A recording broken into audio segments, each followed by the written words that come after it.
Bonsoir, bienvenue à Tatami, voici le sommaire.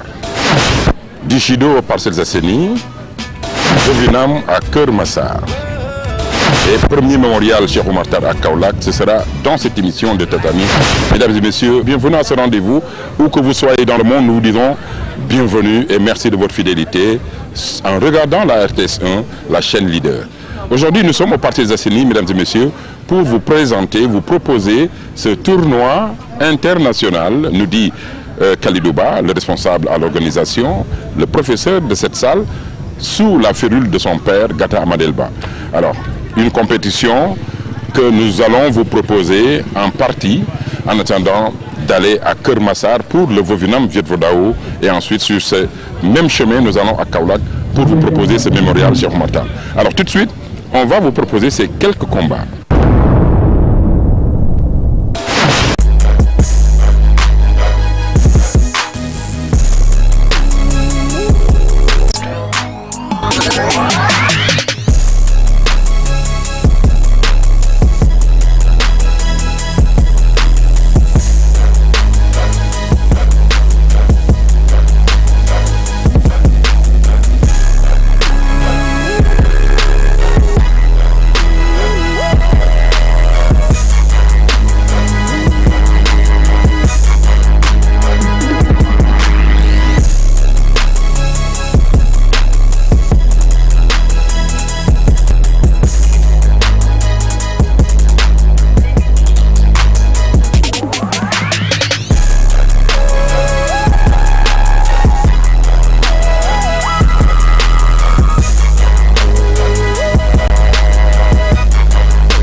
Nous sommes en direct sur les combats, comme promis. Mesdames et messieurs, je rappelle simplement que nous sommes ici à l'esplanade des Parcelles Assainies.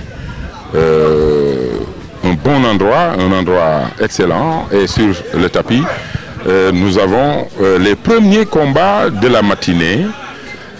Et que depuis, vous voyez les mouvements déjà commencent, les gosses ont l'esprit fertile. Et je rappelle que je suis à côté de Abdou Karim Seck, qui est entraîneur national de judo, qui va être mon consultant. Alors, Abdou Karim, le combattant en bleu, il s'appelle? Le combattant en bleu s'appelle Abiboulaye Sam, du dojo de Amogelo. Oui. Vous avez vu? Oui, il a fait un makikomi. Sam Maïgas, il est de la soie, c'est son mouvement favori. C'est un des jeunes qui monte vraiment en équipe nationale. C'est un des espoirs du judo sénégalais. Mais vous savez, le matin, c'est très difficile de rentrer dans le premier combat. On n'est pas trop chaud, mais j'espère que ça va aller en montant, quoi. Voilà. Ils ont besoin de s'échauffer, mais l'endroit n'est pas adéquat pour s'échauffer. C'est en plein air et tout ça aussi.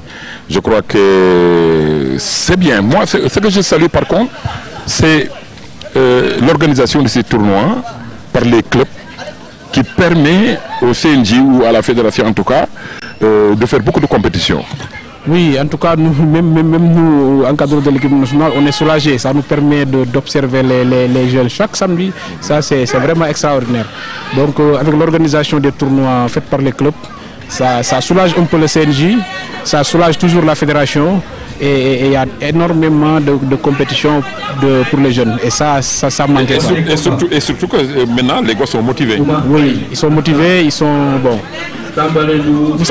Vous savez, ce qui est intéressant dans la multiplication des compétitions, tu me bats aujourd'hui, je te bats demain, voilà, je t'attends demain, je travaille encore, je t'attends demain. Tous les samedis, on se retrouve. Voilà. Donc, il y a matière à faire une revanche, donc je me prépare encore et je reviens.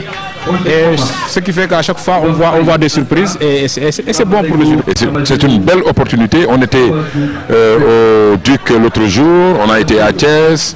Maintenant, oh, mais Karim. Oui, il lui a fait un saut de souris comme Gossi, ça a arrêté un peu, mais il a insisté sur le mouvement jusqu'à ce qu'il obtienne un bon Wazari qui aurait pu se terminer par Ippon, mais l'arbitre a dit Wazari. Moi, je pense en bien. Ça a beaucoup évolué et en bien. Ça permet aux combattants de ne plus tricher on est obligé de travailler, de marquer des points pour gagner. Alors là, il tente un. Ouais, ça a réussi. Il a fait un Ippon Soynagé, l'adversaire a fait un pont et automatiquement un pont au judo ça ne pardonne pas, l'arbitre dit Ippon. Et depuis plus de 30 ans, on est dedans, donc on est obligé, on est passionné du judo, on suit tous les jours, tous les jours on vit du judo. Et personne ne peut nous enlever du judo. Donc. Oui, et c'est passionnant. Voilà, c'est passionnant. Le 31, nous avons Mbour pour le tournoi international de judo de la ville de Mbour. Nous avons koy wajal baax parce que dama gis télé préfet tok et puis ren li gëna am solo ci Mbour moy wa Mbour yëpp ñoo dajalo. Voilà. Atuman rek mo doon organiser compétition bi, maître Atuman. Mais ren dama gis ñom ñëpp dañu dajalo. Dama gis kérok télé ci ben télé ñu dajalo ñom ñëpp préfet bi tok, ñëpp tok, maire bi tok, ma ne compétition bi nar xéñ na lu neex. Donc ñu koy préparer bu baax mais bala bobu semaine bobu dañu dem Ziguinchor def compétition Ziguinchor bi buñ fa joggé rek ñu enchaîner ci Mbour bi. C'est le 23. waaw c'est le 23. Donc gis nga li ma doon wax léegi ki am technique teelu nako ba mu japp ben loxo mu dugg ko mouvement li ñu tuddé mouvement loxo muy Ippon Soynagé daal di marqué ben aruf na yu ko la joxé. Waaw donc ki am technique bu ko teeloo rek mu bëri combat fu muy mënti muju ki ëpp technique mooy gagné mais il faut mu teelu ko. te arbitre tamit il faut ñam fulla ci li ñuy def. waaw fulla bu baax a baax. moom bokk na léegi ci ancienne yi. waaw ci ancienne la bokk moom ñoo commencé woon doo arbitrage mais léegi progressé bu baax professionnel dëgg la. Le préfet William Manel le préfet de Mbour aussi mu nekk loo xam ne lu am solo la voilà c'est Omar qui gagne Omar Diop. waaw Omar Diop bu dégg moo gagné. Combattant bi comme li ma doon wax rek comme amul technique dafa taxaw di bloquer arbitre di ko sanctionné ba mu am 4 sanctions combat bi daal di. léegi mais règlement bi léegi c'est grave hein. waaw c'est grave c'est pas grave parce que day permettre nit ñi liggéey léegi ku liggéeyul moom bu ñu la sanctionné ñeenti yoon rek combat bi jeex na donc tu es obligé nga ñëw parce que dañu bëgg judo bu rafet dañu bëgg public bi seetaan judo xam ne judo art martial la judo bu rafet la donc loolu la FIGE xalaat ñu ne il faut ñu xool judo bi nag lañ koy améliorer chaque année pour mu gën a rafet pour télé yi mën ko wane. ak oreillettes yi nag waaw ak oreillettes yi parce que léegi xam nga arbitrage dañuy bañ injustice dañu bëgg yow boo toogee arbitré moo am ñu toog fële yor seen télévision bu ñu xoolee image ñu delloowaat ko xool ba mu leer ñu ne la lii moo am comme ça du am injustice du am dara parce que injustice moom baaxul fenn. waaw. Sur le tapis nous avons Karim. Amath Kébé du dojo Mardien et un jeune de Amagelo, un jeune aussi qui monte. Hein. C'est un de nos derniers juniors, mais vraiment c'est un jeune qu'on suit aussi. C'est celui qui a la ceinture blanche. Celui qui a la ceinture blanche. Celui qui a la ceinture bleue aussi, il est du dojo Mardien. Il est membre aussi de l'équipe nationale. Junior, oui. Voilà, là c'est Amath Kébé qui porte un mouvement, mais il se fait contrer et la ceinture blanche a un yuko. Là c'est une tentative d'étranglement, ce qu'on appelle chez nous un shimewaza. Là s'il tape, c'est fini, mais aussi s'il perd connaissance aussi, c'est fini. Mais là l'arbitre a dématé avant. Ah oui, donc, et là il s'est blessé à l'épaule. Oui, il s'est blessé en tombant. Il a cogné le tapis, donc il a un peu mal à l'épaule, mais ça va passer. Oh oui, et puis c'est des combattants, c'est des guerriers. Ils ont l'habitude. Des fois aussi, le combattant, s'il est fatigué, il fait semblant pour gagner du temps, mais après, voilà, là il revient. Ça, c'est joué avec... voilà. Donc, actuellement, de l'autre côté, nous avons Amiko Lembeng. Qui est un arbitre international. Non, épaule bi dama ci gaañuwaat ci quoi. Ouais, mais pourquoi doo leen ko faj boo leen ci gaañoo da ngay toog nga faj ko. mais soo ko fajee da ngay man compétition moo la ci fekk après rek. yow daal et puis nee nañ ma yow international junior nga. waaw il paraît. mais noo tudd sax yow. Amath Kébé. kii Ahmed Lo la tudd mu naan Kébé yow kay yàqu nga yow fii nit ñi moom. Amadou Diallo. Voilà Amidou Diallo qui rencontre Domingo du judo club La Casamance. ñaari luur lañ de. ñaari luur lañ mais nag Domingo moo ëpp expérience. waaw moo ëpp expérience xam nga Amadou Diallo c'est vrai moom day compétir mais du tout le temps mu ñëw quoi. loolu mooy problème moom mais bu fekkoon mi ngi ñëw tout le temps moog Domingo xam nga neexoon nañu bu baax. mais problème moom mooy manque d'expérience la mooy manque d'entraînement am daal loolu mooy feeñ quoi. mais kii nag dañ ko war a motiver rek. waaw motivation bu ñu ko motiver rek mu dox. waaw dañ koy motiver parce que carrière bu mu am baax na. torop et puis man gis naa ni judo sénégalais mi ngi dellu si waat daal. mu ngi lay jox côté. waaw gis nga. mu ngi lay jox voilà ñoom Ablaye côté yoo la may jox c'est vrai. gis nga ñoom Khalifa Diouf. ñi mu amoon mais gis nga léegi amatuñ ko mais nag judo bi comme ni nga wax rek mu ngi dellu si waat. donc loolu. waaw bu yéegee sa kaw da ngay daan xam nga day mel ni yaay daaneel sa bopp. voilà te fekk mais kii le français nu mu tudd Doué noonu daan daaneel gars yi. boo ko dugalee mu téye sa tànk. voilà nga daaneel sa bopp. temps boobu David Doué noonu daan def. waaw gis nga baax na de. waaw il faut. contre daf ko contre. David Doué nii lay def c'est la technique de David Doué. mais nag boo gisee mu daanu parce que dafa bàyyi loxoom. waaw mais justement c'est parce que moom moo ko téye ci suuf. waaw mais moom moo woon bàyyi benn loxo bi. parce que boo bàyyee sa loxo rek day yokk poids bi.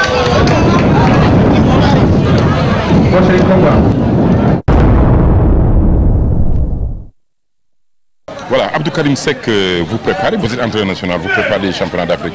C'est à quelle période ces championnats d'Afrique? Ces championnats d'Afrique se dérouleront à l'île Maurice du 24 au 29 juin de cette année. Mais c'est déjà arrivé. Est-ce que l'équipe est en train de se préparer? Oui, c'est vrai que c'est déjà arrivé, mais depuis un certain temps, tous les mardis et tous les jeudis, on est au dojo national avec les jeunes. On s'entraîne très dur. Plus les compétitions tous les week-ends, je pense que ça va aller. Si on arrive à avoir un stage fermé de 15 à 21 jours, je pense qu'on sera prêt. Est-ce que maintenant la délégation sera bien fournie, composée, parce que c'est important aussi que de déplacer un bon nombre? C'est ça notre problème. Et au fait, nous, au championnat d'Afrique, on fait 4 championnats d'Afrique. 2 chez les féminins et 2 chez les hommes. Donc il nous faut au moins 9 garçons et 9 filles pour faire une bonne compétition. Mais vous faites partie de l'arbitrage budgétaire au moins? Oui, on fait partie, ça c'est sûr. Maintenant le nombre, on ne sait pas, on est en train de voir le nombre qui va partir parce qu'au début c'était prévu au Tchad, c'est plus près. Mais ils l'ont délocalisé à l'île Maurice. Bon, ça va être plus long, le billet va être plus cher, mais je pense que ça vaut le coup. 18 combattants quand même, c'est pas beaucoup. C'est un junior. Oui, junior-senior, c'est junior-senior. C'est une compétition en individuel chez les hommes, une compétition en individuel chez les dames, plus une compétition par équipe chez les hommes et chez les dames. Ça fait 4 compétitions déjà. Alors là, est-ce que vous êtes optimiste par rapport à cette compétition? Oui, on est très optimiste. Je pense que depuis un certain temps, on a des jeunes qui montent. Et on a pensé, avec les entraîneurs, on discutait pas plus tard ce matin, on a pensé à mettre les jeunes quand même. Il nous faut des jeunes pour l'avenir. Parce que ça ne sert à rien de mettre des vieux. Il y a des jeunes qui montent, il faut leur donner leur chance. On est en 2014, comme ça, en 2014-2015. Et même, pourquoi pas, horizon 2020. C'est ça qu'on cherche. Préparer les JO. Voilà, préparer les JO. Donc, il faut les préparer dès maintenant avec les jeunes. Et tant que les jeunes ne vont pas au championnat, ils vont pas avoir assez d'expérience. Et aujourd'hui, je pense que c'est important de venir soutenir ces jeunes. On a vu un Barangay exceptionnel devant Domingo. Barangay qui use de beaucoup d'expérience, qui a eu à placer des techniques et à essayer de conserver et de poursuivre sa marche. Il le dit, nee na moom màggat la mais xale yi dinañu xam ni màgget mee leen di gagner. Alors Kalidou Ba, certainement très heureux aujourd'hui d'accueillir ce beau monde. Man dama nekk tamit ci direction technique fédération donc di liggéey ak ñoom yor judo junior yi l'équipe nationale junior donc di liggéey ak ñoom donc su ma xewalee dañoo war a ñëw déplacé wu parce que ñoom bu ñu xewalee damay ñëw waaw amul kenn koo xamante ne dina xewalee tey du ma fa teg sama tànk foofu noonu. mais combat yi tey dafa dëgër di. waaw dina dëgër parce que xam nga xale yi dañoo nekk ci préparation pour les championnats d'Afrique donc ku ci nekk yaa ngi jéem a xëcc place di jéem a gagner place foog ne sélection bi yow la affaire demee noonu donc loolu moo tax compétition yi nii day metti avant les championnats d'Afrique day metti donc ay préparation la ay genre sélection la les entraîneurs sont là. mais loolu ci Bara Ndiaye. waaw Bara Ndiaye xam nga nee nañ gaynde bu màgget jar naa sóoraale. waaw jar naa sóoraale c'est vrai que ne il a les 40 ans passés mais tamit am na dese ay ngalaju donc aw ma droit di def tournoi te turu Mbaye Boye du si feeñ te incha allah dinañ ko def si 1 minute de silence dinañ ko def bu ñuy tàmbali final yi pour ñu ñëpp ñu fàttaliku Mbaye Boye parce que Mbaye Boye du Mbaye Boye yu judo kese tey Seydina bu Konos moo ngi koy wax moom fekkee na foo xamante ne Mbaye Boye moo ngi fay defar te defalul du judo la defal donc Mbaye Boye sport la Mbaye Boye yu Sénégal la donc man sañuma tey may organiser tournoi international te tudduma Mbaye Boye parce que tey su ma ñemewee Mbaye Boye moo tax boobu bu lëndëmoon na trop mais Mbaye Boye moo xàlli comme yow nii ay jamono lëndëmoon na trop kenn sañul woon def émission mais yaa xàlli yoon bi gaa yëpp ñeme donc Mbaye Boye tey dañ koy ñaanal fu mu nekk yàlla yërëm ko yàlla dugal ko àjjana firdawsi donc ñu koy ñaanal bu baax a baax voilà jërëjëf. Alors aujourd'hui c'est vrai il a raison ce garçon à cause de Mbaye Boye a ouvert le chemin qui permet aujourd'hui à tout un chacun d'organiser un tournoi international. Alors l'esprit de Mbaye Boye a plané sur cette manifestation di ñaanal soxnaam Jamasila di ñaanal doomam yi di ñaanal mbokku Ndar yëpp ñu ngi leen di ziar li Kalou di def tey c'est important. Il va à Keur Massar pour le Vovinam Vieux Fodao et ensuite on va aller sur Kaolack pour le mémorial Cheikh Oumar Tall. Donc à tout de suite mesdames et messieurs, ne bougez pas.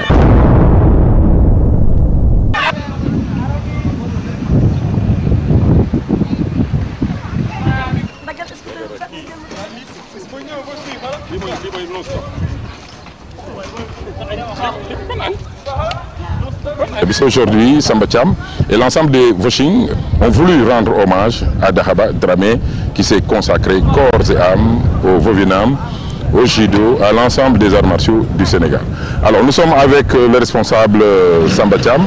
Samba Thiam, ça a été une manifestation avec combien de clubs?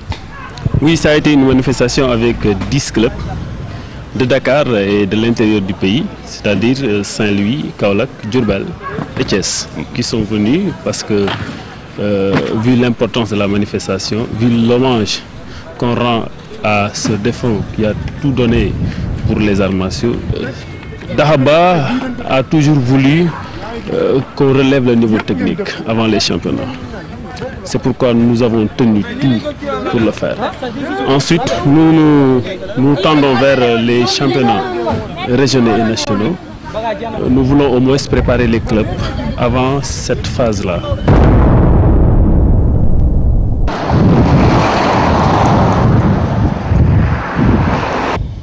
Voilà, nous sommes sur le chemin de Kaolack, en passant bien sûr par Diourbel. Nous sommes sur la Nationale 4. Ici, à 18 km de Gossas, 57 km de Kaolack. Eh bien, nous allons à Kaolack pour assister au premier mémorial Cheikh Oumar Tall. Nous sommes obligés de faire toute une pause parce que aussi le chemin a été un peu long à cause des camions.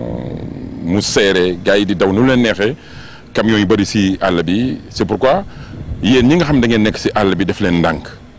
Daw leen ndank.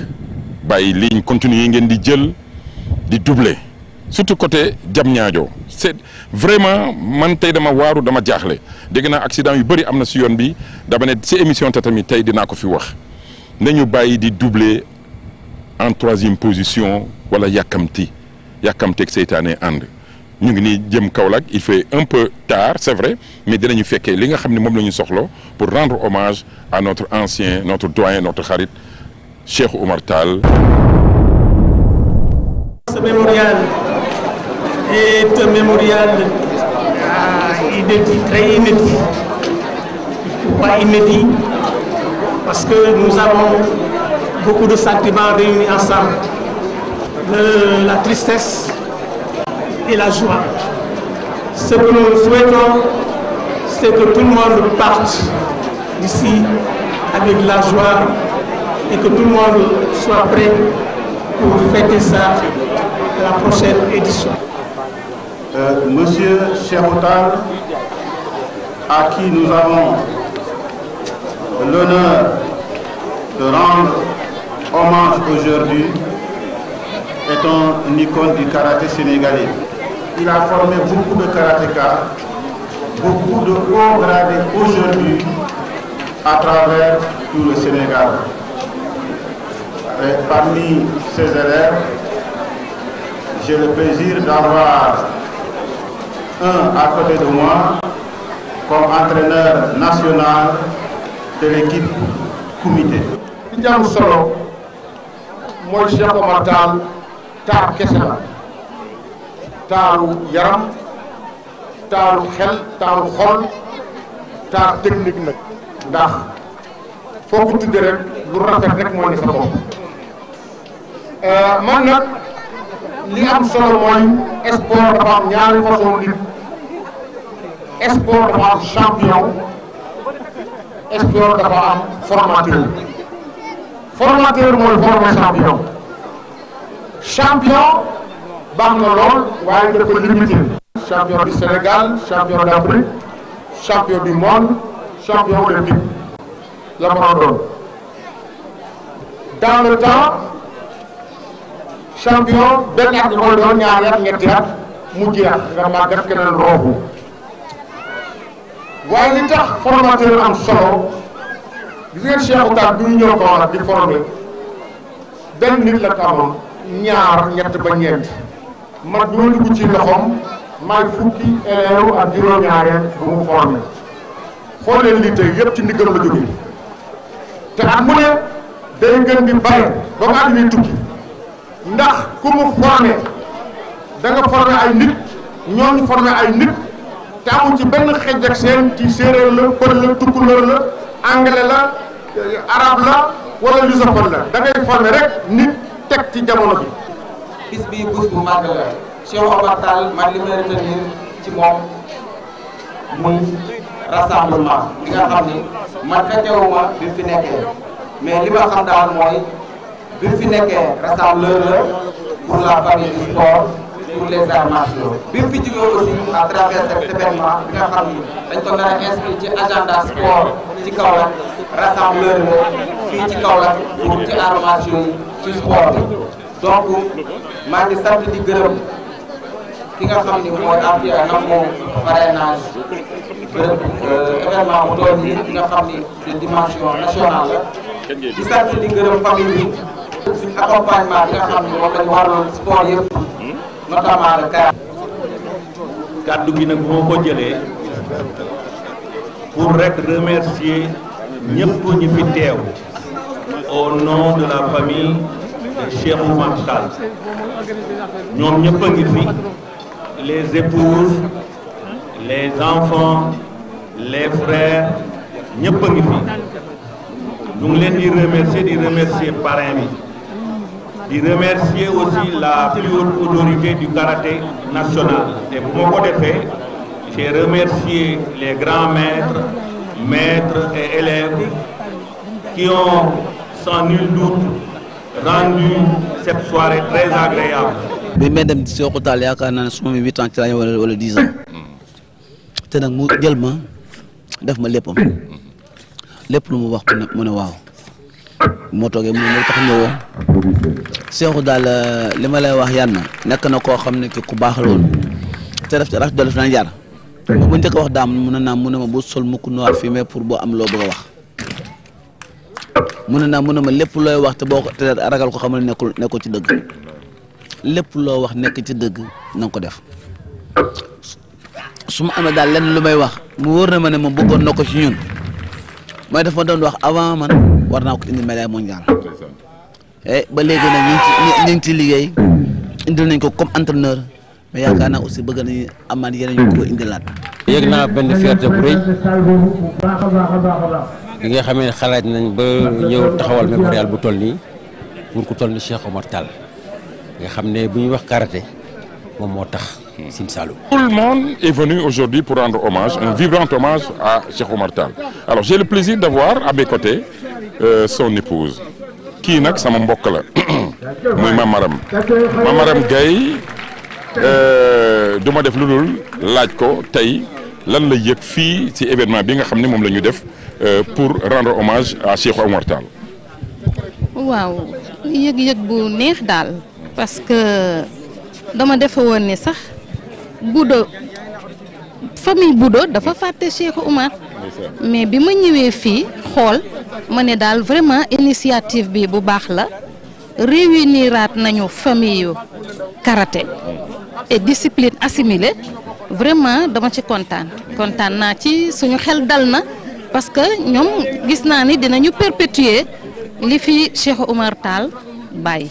man personnellement daa nga kenn mënu ko fay dama koy gërëm di ko sant di gërëm fédération bi di gërëm famille bi yëpp di gërëm suma rakk yi yëpp ndax dañoo baax mais lépp nag xadimee la lu njiig njaaga mooma ndax moo yaatal gannaawam uuf ñu teete ñu won ñu Cheikhu moom du woon borom kër mais càmmeñ la woon dañ koy ñaanal yàlla may ko yàlla xare ko àjjana te jéggal ko ay bàkkaaram moo njabootam ak njabootu mboolum jullit ak bépp néew bu mu fa fekk parce que vraiment lii de tey fierté la bi ñu gisee xale yi yéeg sur scène dafa mel ni tey Cheikhoo taxaw rek am na moom sant yàlla julli ci yonent bi sallallahu alayhi wa sallam gërëm suñu ñaari waajur di ñaanal aji dem ji yal na ko yàlla yërëm te yaxam di ñaanal njabootam yal na ci yàlla teg loxoom.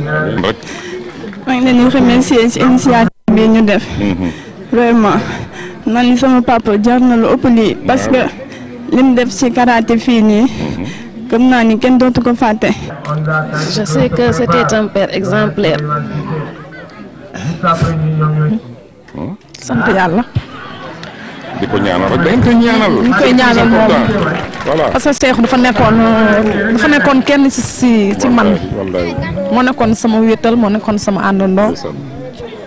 ba mu nekkee xale ba léegi moom rek laa xam. gis nga dafa am loo xam ne Mame Maram bu amee il faut ñu jooy dafa am du ñàkk mais aujourd'hui moi je suis fier d'avoir connu Cheikh Oumar Tall. Vers les années 71 72 dama daan ñëw fii di fi def ay démonstrations boobu j'étais encore plus jeune et je crois qu'aujourd'hui man am naa mbégte dajeeg ku mel ni Oumar Dangalum Apochoa voilà Oumar Dangalum tey bu ma demee ba tey micro di wax ci presse Dangalum bii moo ma jox témoin loolu Oumar Dangalum dañ may wax Dangalum di ko wax Yatmaloo dem naa Makka ñu naan ma Dangalum di ma woo may ree rek mais danga tey yaram daw na mais mbégte am na fi. lii mbégte mi mooy lii nit ñi fi ñëw qualité nit ñi fi ñëw mooy wane ni rek mbégte la ndax dee du jaas nit du dund na nga dee lii solo bi mooy dee bàyyi souvenir mel nii. dañ kontaan lool ci bés bi ñuy ñëw fii di fàttaliku Maître Cheikhou Tall mi nga xam ne vraiment wax ci moom da ngay wax ba. taataan rek daal di bàyyi waaye mënuñoo wax ci moom li nekk ci moom lépp ndax dafa nekkoon nit ku complet nit koo xam ne borom xol bu yaatu la ku mu gis xëcc la ñeme loola boppam te mu nekkoon kilifa goo xam ne mënoon nañ ko ragal waaye dañ koo ñeme parce que dafa am force bu yàlla dencoon ci moom force boobu wanewut ko parce que loolu yëpp mu ngi wane yërmande yàlla ji ci kaw jaam yi. J'ai débuté avec Maître Cheikhou Tall. non jarul nga ma koy wax. yow ku la xool xam ne Cheikhou Tall moo la formé. man moo musa jàngal. Jim Kelly. Jim Kelly le grand maître le grand sensei bu karaté nga kontaan ñun dañ ko bëggoon nawloo ko moo tax. il faisait la fierté de. la ville de Kaolack vraiment. ñu bokk ci élève ami de 90 j'étais avec lui de 90 en presque 2000 hein 2001 2008 laa décroché complètement. mais en 69 ñu indi karaté Kaolack ñeenti ou juróomi dojo amoon Sénégal donc yooyu dafa am fàttaliku tey njabootam toog. judokaay yi toog Yatmaloo déplacé wu ku ne ñëw vraiment lu rëy la li ñu naan ndaw lu rëy te soo dégloo sànq rek maa ngi naan mbiray waaja waaye la ca gannaaw mbir la muy mbir mi tey di dara du mémorial bi ñu ñaan nag fekkee koy déwén yu bëree bëri. yàlla rek. nañ koy ñaanal yàlla rek yàlla yóbbu ko si àjjana ba gën a kowe. àjjana fii taw si waaw. sàmm njabootam yàlla may leen fan gu dëgg wér. wallaahi amiin. ba yàlla yokk seen i fan bañ sut seen papa fan. amiin yaa rabbal. ku baax doo ku baax de Cheikhou moom baaxoon.